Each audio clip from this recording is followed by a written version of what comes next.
আমন্ত্রণ দুপুরে বাংলাদেশের শুরুতে জানিয়ে দেব শিরোনামগুলো। খালেদা জিয়ার শারীরিক অবস্থার উপর নির্ভর করছে লন্ডন নেওয়ার সিদ্ধান্ত।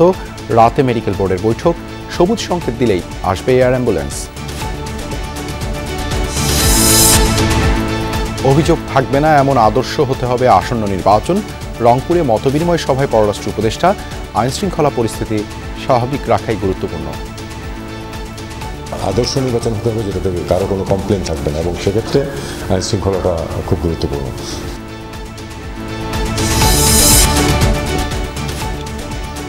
জামায়াতে ইসলামী সহ সিলেটে সমমনা ৮ দলের বিভাগীয় সমাবেশ। নির্বাচনের আগেই গণভোটের মতো ৫ দফা দাবি আদায় লক্ষ্য।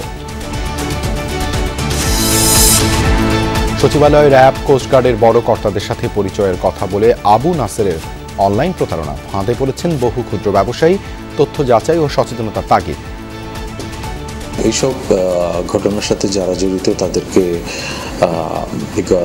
আইনের আওতায় আনার জন্য চেষ্টা করি। অর্থনৈতিক টাস্কফোর্সের গুটি কয়েক পরামর্শ হয়েছে বাস্তবায়ন। গুরুত্ব না দেয়ায় হতাশ সংস্কার কমিটির প্রধান। দৃশ্যমান পদক্ষেপ জরুরি বলছেন অর্থনীতিবিদ।